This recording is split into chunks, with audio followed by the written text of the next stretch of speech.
Olá, alunos.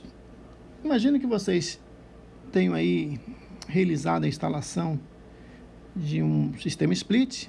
Vocês veem aí a unidade evaporadora, aqui a unidade condensadora, a unidade externa e a sua tubulação.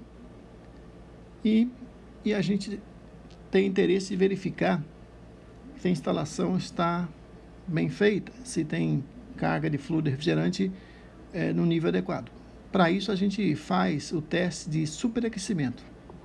Então, esse teste de superaquecimento, vou colocar aqui para vocês. A gente mede o grau de superaquecimento do fluido refrigerante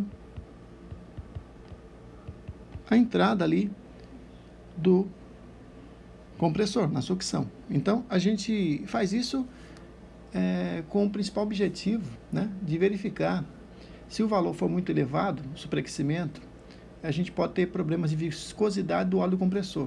E se for muito baixo, tem-se o perigo de entrada de fluido líquido no compressor. Então, a gente precisa fazer esse cálculo. O ΔT de superaquecimento, a gente faz, é como se a gente calcula dessa forma. A temperatura medida na sucção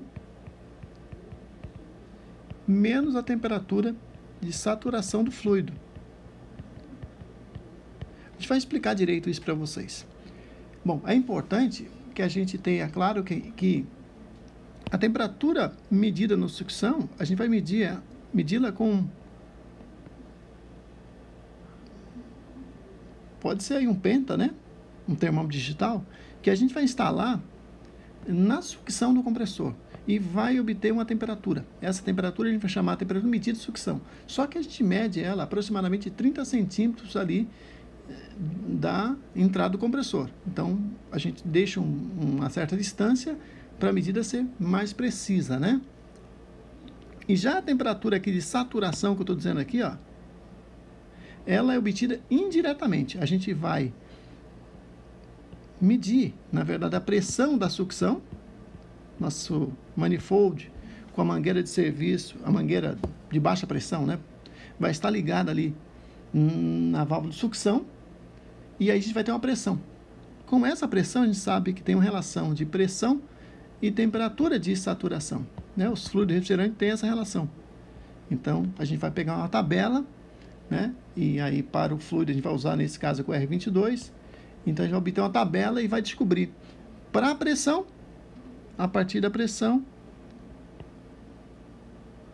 de sucção, qual é a temperatura de saturação. É importante observar que a faixa adequada, considerada ideal para muitos equipamentos, é de 5 a 7 graus Celsius. Então, essa faixa é considerada ideal, né?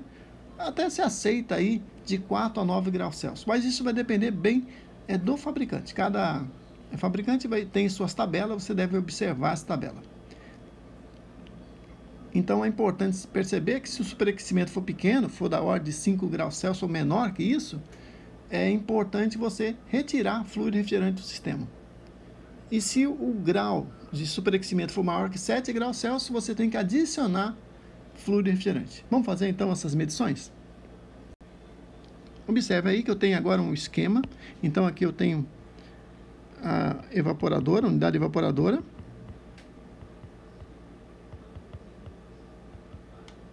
Aqui tem a unidade condensadora.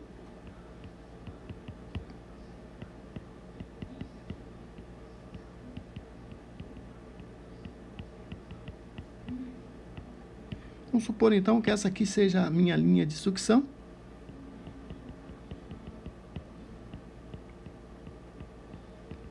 Onde tem o vapor, né? Sucção ali do compressor. E aqui eu tenho a linha de líquido, né? Linha de líquido.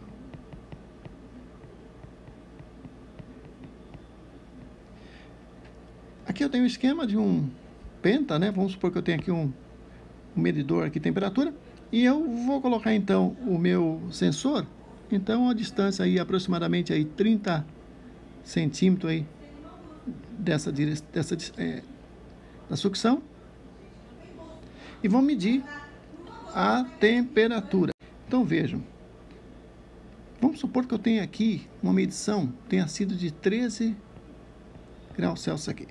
A gente chama isso aqui de temperatura medida, né? Que a gente, na equação anterior. E aqui, eu vou instalar, então,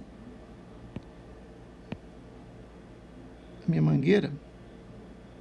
Vou colocar aqui de baixa pressão, azul aqui mesmo, ó. Eu vou na válvula de serviço aqui, ó. Vou conectar. Inicialmente, então, estava aí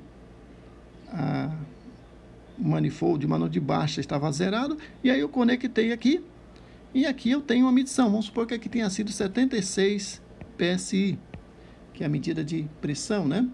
Então, vejam que para essa medida, a gente chama isso aqui de pressão de sucção, porque foi obtida ali na sucção.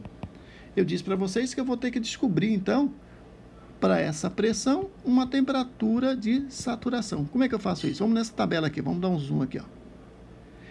É muito comum achar tabelas como essa. Então, primeiro o fluido, né? Ela vai estar indicando o fluido, R22 nesse caso, e aí o psi, né? É a unidade. Aí a gente vai pegar aqui, ó, 70 nessa linha, e aqui o 6 aqui, ó. Com isso eu tenho o número 76. O 7, então veja que eu peguei o 7 na linha e o 6 aqui em cima. E aí, esse número que eu encontro aqui, ó, que é 6,9, é exatamente a minha temperatura de saturação, a pressão de 76 PSI. Então, é importante ter essa noção. Isso é tabelado, então, para cada fluido você vai ter essa informação. Então, vamos voltar ali na nossa fórmula ali, ó. A gente havia dito anteriormente que o ΔT era calculado como sendo o ΔT de superaquecimento, né? Com uma temperatura medida, a gente sabe que foi 13 graus Celsius, menos a temperatura de saturação, que é 6,9 graus Celsius. Então, o ΔT nesse caso dá quanto? Fazendo a conta, vocês vão ter aí 6,1 graus, né? O que está dentro da faixa aí considerada recomendada pelo fabricante, e você tem a condição de dizer que a tua instalação está adequada, né? Que não é necessário nem adicionar, nem retirar fluido refrigerante. É isso, espero que vocês tenham compreendido e até a próxima aula.